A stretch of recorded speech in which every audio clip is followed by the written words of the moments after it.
Swastiastu, Namo Buddhaya, salam kebajikan. Saya Hesen Ponema dengan NIM A50123-038 dari program studi bimbingan konseling akan menjelaskan tentang peran dan fungsi keluarga. Nah, salah satu ahli psikologi berpendapat yaitu Murray Bowen menjelaskan bahwa keluarga adalah sistem yang terdiri dari pola interaksi yang kompleks. Ia percaya bahwa setiap individu dalam keluarga terhubung secara emosional dan dinamika ini dapat mempengaruhi kesehatan mental setiap anggota. Jadi, keluarga sendiri adalah unit sosial dasar yang terdiri dari sekelompok individu yang terhubung melalui hubungan darah, pernikahan, adopsi, dan biasanya tinggal bersama dalam satu rumah. Sebuah keluarga bukan sekedar hubungan darah, tetapi juga ikatan emosional yang mendalam, di mana setiap anggotanya saling melengkapi dan tumbuh bersama. Dalam hangatnya suasana kekeluargaan, terdapat ruang untuk berbagi kebahagiaan, mengatasi tantangan, dan menciptakan kenangan indah yang akan dibawa hingga usia senja. Keluarga adalah tempat pertama di mana nilai-nilai kehidupan seperti rasa hormat, kejujuran, dan tanggung jawab ditanamkan dan dijunjung tinggi. Disitulah setiap individu belajar tentang arti pengorbanan dan komitmen yang menjadi fondasi untuk membangun hubungan yang lebih luas dalam masyarakat. Keluarga dengan segala dinamika dan keunikannya adalah sumber kebahagiaan dan kekuatan yang tak bernilai. Nah, peran keluarga itu sendiri yang pertama itu dalam pendidikan.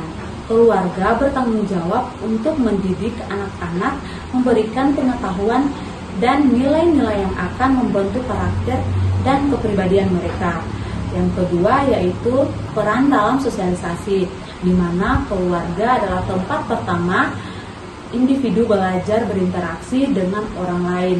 Melalui hubungan keluarga, individu belajar norma, nilai, dan perilaku yang diterima dalam masyarakat.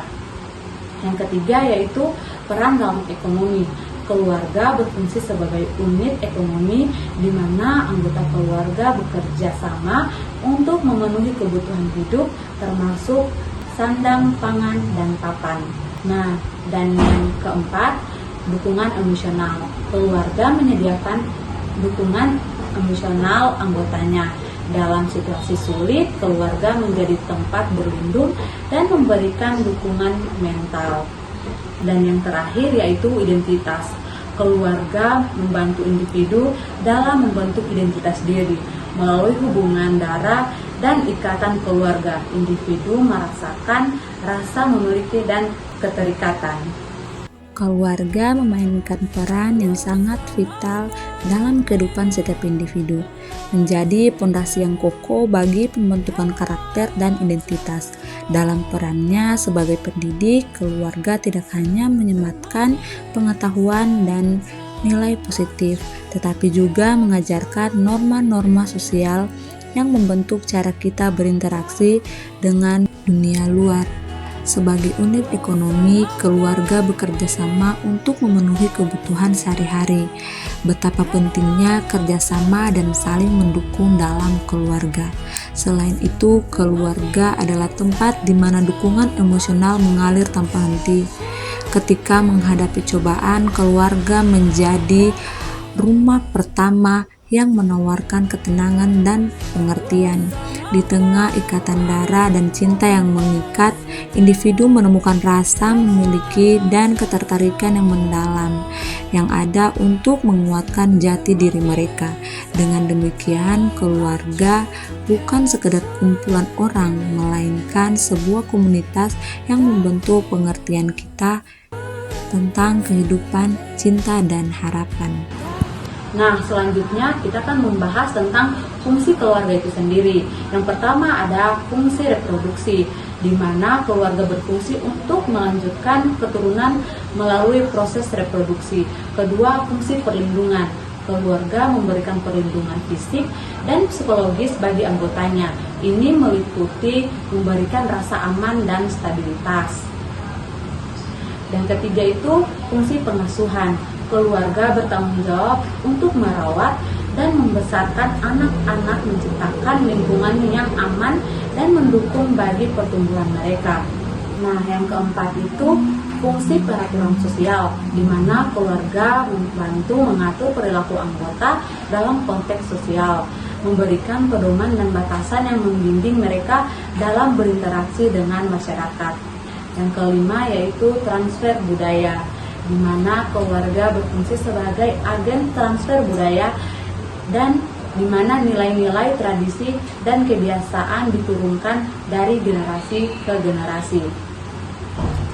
Nah, baik teman-teman, kesimpulan yang bisa kita ambil dari apa yang saya jelaskan tadi tentang peran dan fungsi keluarga, yaitu keluarga memiliki peran dan fungsi yang sangat penting dalam kehidupan individu, yaitu sebagai wadah untuk membentuk karakter, nilai, dan norma yang baik.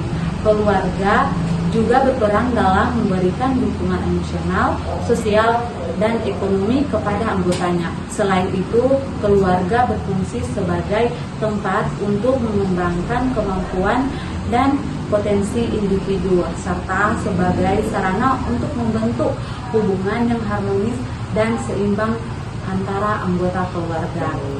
Keluarga berfungsi sebagai fondasi utama dalam kehidupan individu, menyediakan pendidikan, sosialisasi, dan pengasuhan yang penting. Di dalamnya, anak-anak belajar nilai-nilai norma dan cara berinteraksi dengan orang lain sambil menerima perlindungan fisik dan psikologis. Keluarga juga memastikan keberlangsungan spesies melalui reproduksi dan mentransfer budaya serta tradisi dari generasi ke generasi. Dengan lingkungan yang aman dan mendukung, keluarga membentuk individu yang siap berkontribusi positif kepada masyarakat, menciptakan harmoni yang berkelanjutan. Baik, sekian materi yang dapat saya jelaskan. Wassalamualaikum warahmatullahi wabarakatuh.